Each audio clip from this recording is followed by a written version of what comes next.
Enterprise Friday, reaching you from Enterprise Television from our corporate headquarters in Lagos State, Nigeria. Let's head straight to our main conversation for today, where we have it that the United States Congress has introduced a bill seeking targeted sanctions against Miyetti Allah Cattle Breeders Association of Nigeria and Miyetti Allah Cattle Horde over alleged religious freedom violations against Christians.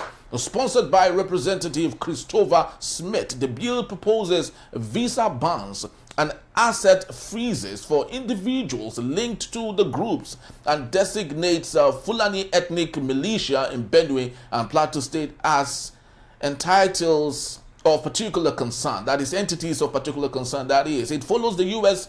redesignation of Nigeria as a country of particular concern, with Senator Ted Cruz also pushing for sanctions on officials accused of promoting religious persecution. Very true. Now, reacting, the federal government said it remains calm and has opened discussions with the U.S. to address concerns diplomatically. Now, Minister of Information Mohammed Idris stated that the government takes issues of religious violence seriously and remains committed to protecting citizens of all faiths. All right, so let's get talking. We still have a barrister, His Greatness Agada Igu. Yeah. Thank you so very much, barrister, for your time. We truly do appreciate you, despite the issues of being on transit. Yeah.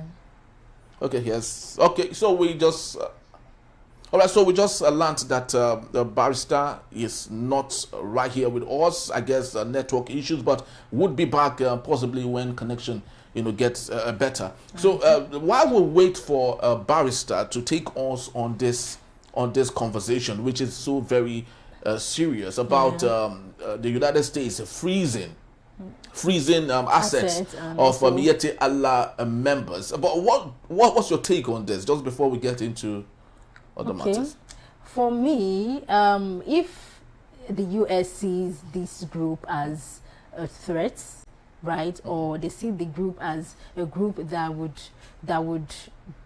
is not really much of like it's not really helpful, and they see it as a group that should not be associated with, I think it's a good initiative from there. That is if they want to do, if they are truly, that is if the US is truly game for they want to freeze some assets, yes, or giving a ban on visas and all of that. I think it's a good initiative from them. Yeah, it's a very good initiative. So it doesn't cause any chaos, even not just in their country, and even in our country too. And I feel that even if the US want to start with that, the US too can also have not really a say on us, but at least they should have like a movement of, okay, this is how it should be. It should be like a consent to them, because I mean, even if we have other neighboring countries like Ghana and the likes, at least if it's an issue, if it's going to be an issue like this, then the US should have it should be concerned about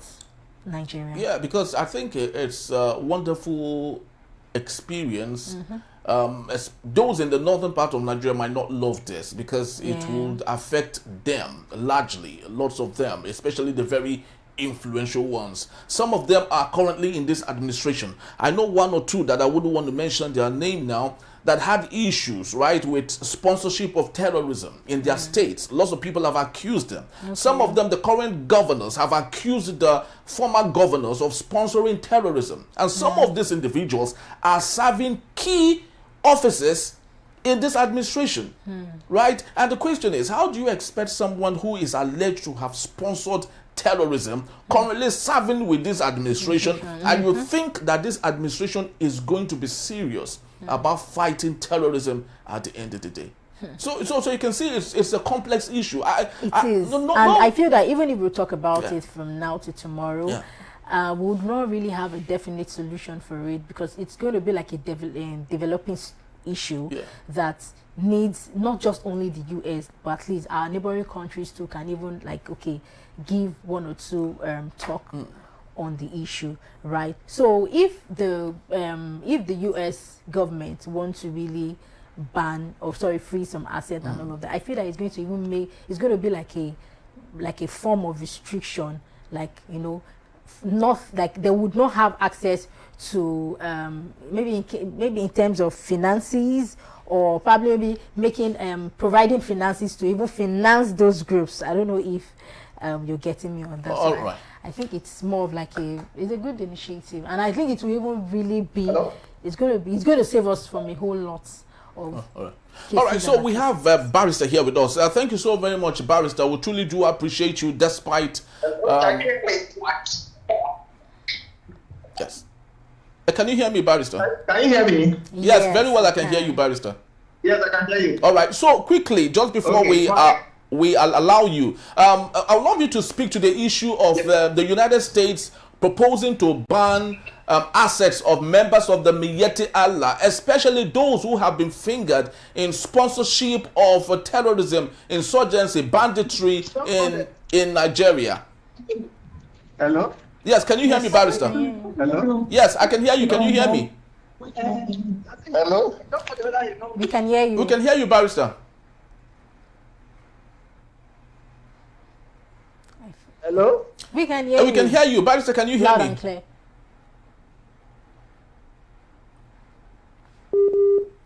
All right, I think we're still having a bit of a technical problem there.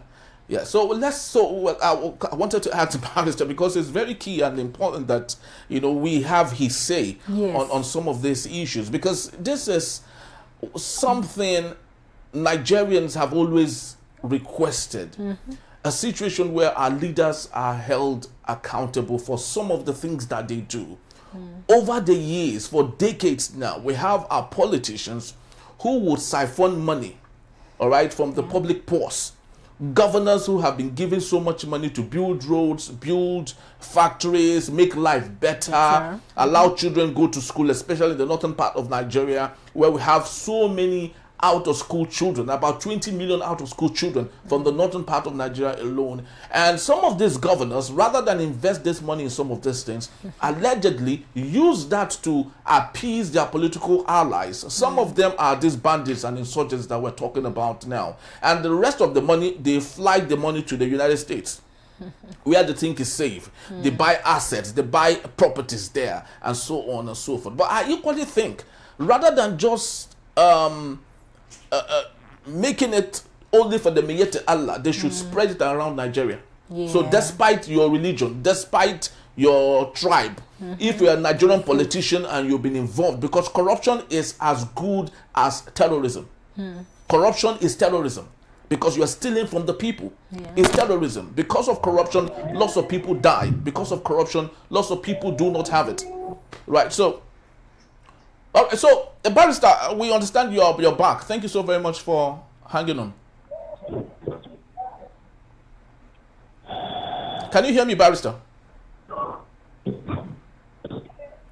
think he's back, but I think they just have like. Okay, so just to let us know, in case you're wondering why we're having this little connection issue, our guest, Barrister, His Greatness Agadaigbo, is actually on transit. So you understand our network challenge in Nigeria, where sometimes you are in a place and the network is 4 bar. Once you leave that place, the network is 1 bar.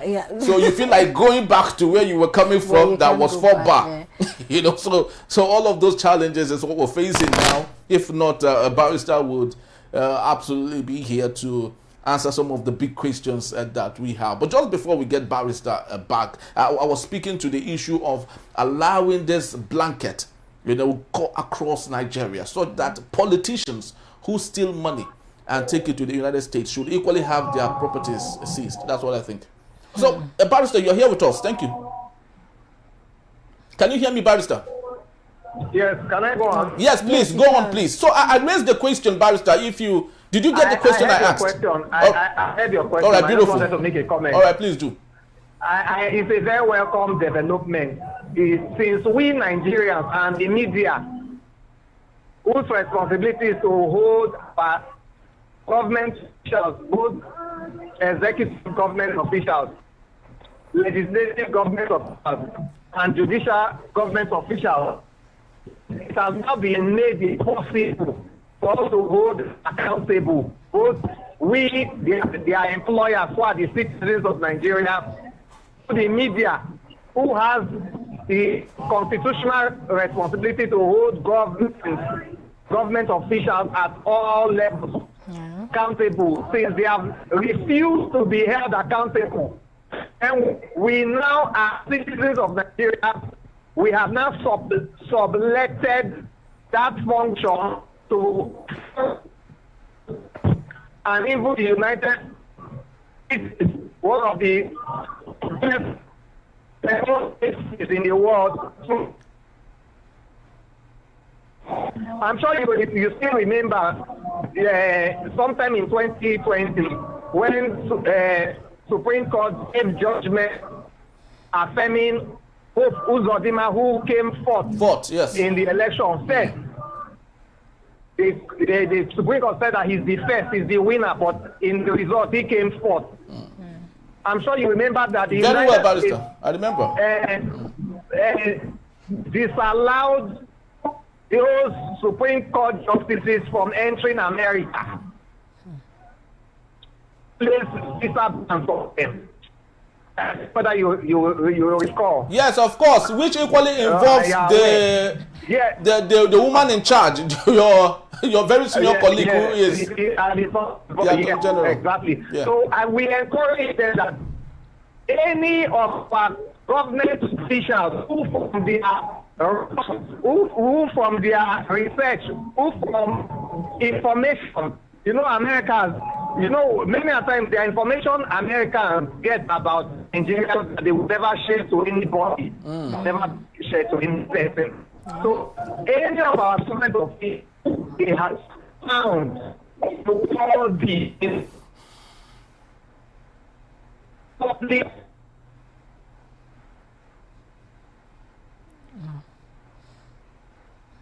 Are you still there?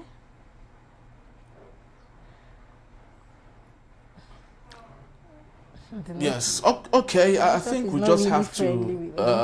Let's just allow Barrister be for a while. I understand the precarious situation that he is in now. He's on transit, and getting the connection right is actually a very big problem. Yeah. He's back. Okay. All right. Okay, all right. So we just have to let Barrister be for a while. Of course, we'd love to appreciate him a lot for giving us his insights on some of these things. And just before we conclude, we're speaking to the issue of this assets, seizure and all. Do you think that the children of politicians should equally suffer for their father's sins? Especially Nigerian politicians, their children. Wow. If they are going to suffer for their father's sins, so I think it's going to be like a generational suffering. Okay. Right? Because no, I'm not talking about the biblical suffering. I'm talking about the earthly suffering now. Well, because their fathers cannot steal money. And because of the money they've stolen, people who are supposed to be beneficiaries of that money are in IDP camps. Most of them are dying, right, because of the callousness of their father, but their sons and their daughters are overseas enjoying themselves. So do you think that their children should equally suffer for their father's sins by maybe the United States cancelling their visa and their green card and citizenship so that they will come back here? If the U.S. if they really want to do it over the cancelling their visas and all of that, it means that they want them to come and suffer what their father enjoyed. What their father did. And I think if they really want to do it, it's a thing of teaching them a lesson, number one. Number two, even if they all assets that they have, probably yes, they would have their father would have put down some things, right? Maybe money, properties and all of that. I think they should not, they will take this to court, but then they should give it to the people that need it, because I feel that these children are already made, even with their parents or with their fathers and properties and money. So they should give it to those people that need it, those people in the IDP camps. They should give it to them, and then they should also not restrict the children to the, because let's be serious about this. It is their right. So in as much as it is their right, they also have the right to their asset or to their property, but then it should be should be divided. They take this and people who need this take it. So. All right, thank God it's Friday, yes, and just before we wind up for today, let's leave the wahala, Nigerian wahala, American wahala, which is big and all that. So, but let's soften it just before we call it a wrap for today. Now, let's talk about Regina Daniels and Ned, the grandfather husband. No, that's what he is now. No, let's call it by the name that it should be called. He's a grandfather, so it's like a grandfather marrying his grandchild. So what's your take on everything happening now? Because when you switch on your phone now, what you see is Regina Daniel either crying or she's pretending to enjoy. I'm actually imitating Regina. I am tired. I am trying. I just want to my brother's house. Wait, I'm not really laughing at the whole situation, but then again, I'm going to bring from the point or from the angle of, okay, when we are going back to the drawing board, when she was 18, because she got married at the age of 18, I feel that at that age, she doesn't know how to take a decision, right? She doesn't have the self-decision skills or not. So, our mother came, our mother just had to come in and, do this and do that, marry him and all that. So do you call that slavery? Could that be called slavery? Like marital slavery? Yes. Sold your daughter as a slave? Yes. Okay, that should be called that name. Yes, marital slavery, because you as a mom knows that, okay, my daughter is not, even if she has not gotten to that, okay, she's not in her 20s at least, she still has she still has enough time. She will need to go to school, she will need to get exposed, she will need to, have experiences, have life experiences, and then you just allow her to get married at that early age. Okay, let's take this now. Let's look at Omotola Jalade Kende, the actress. Yeah, she got married at the age of 19. But our own case is different because I think she got pregnant or so, but she had like a lifestyle of her own. She was already exposed due to what she was doing. That's her career, acting career. But right now, I'm even bringing from the point of the mom. You are not supposed to allow your daughter to go into marriage at that age. And Regina is an actress. At least she would have even been in that, acting mood and all of that. And I feel that even if she had even, got into that age of marriage and, settling down and all of that, it would have even come in as a rest of mind to her, because there will not be any issue. But getting married to someone older than her, in fact, maybe just like a grandfather, yes. Right? But when she got married to him, he was a father. No, slash grandfather too. All right, but let's forget about the mother now. Let's equally take our searchlight to the ladies now, because what is popular among young ladies now is that they better shed tears in the Lamborghini, right, than laugh in a keke napep. Just like that tennis song. Yeah, the tennis song. The song to my ego, I don't really know how to play the Yeah, of course. That I better cry in the Lamborghini, and wipe my tears with $100 bills and all that. So it's becoming a mantra right now amongst young girls without their parents' involvement. So what's your take on young girls taking that kind of lifestyle, wanting to get it now and not, Well, I tell young ladies that even if you want to get married right now, you get married to a kind man. A kind man? Yes. So, okay, even if it's a grandfather, they should then as his kind. Okay, no. It's your choice. If you want to get married to someone way older than your father, it's your choice. It's your decision. But make sure he is kind. So age is not a barrier, For me, no, age is a barrier in a way. Yeah, but you said that if you can get married to a grandfather who is kind.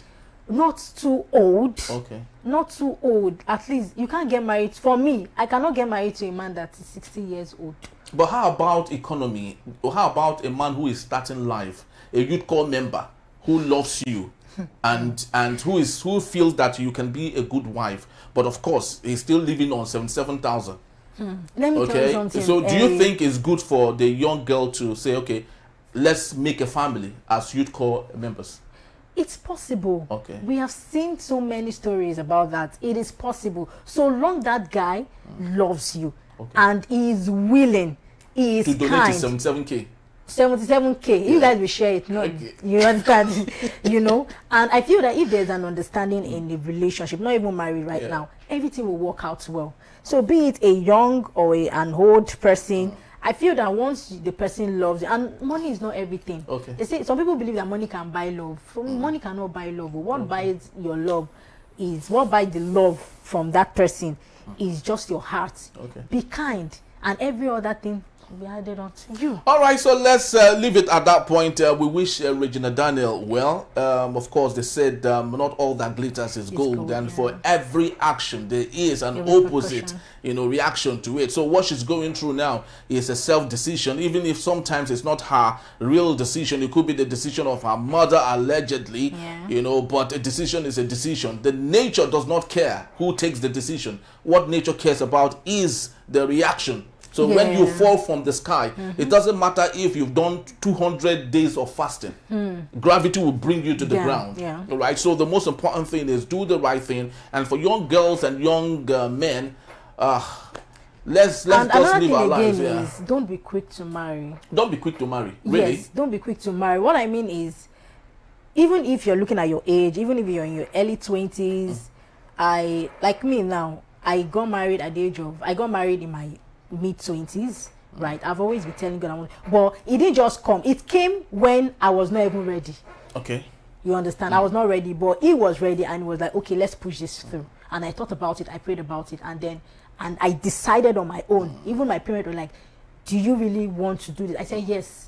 You understand? Because I have seen someone it still boils down on you being a kind person. If the man is a kind man, your spirit will attract that kindness. And when you get married, everything will be okay. But I'm not telling you, marriage is about ups and downs. Yeah, this is not about marriage. And especially for those in the northern part of Nigeria, of course, it's a religious thing, and we wouldn't want to banter into that. Religion is a choice that people have made and all that. So we'll leave it at that. So that's all we have for today. We started from a hardcore story, and we just want to, end it with a very soft story so that we can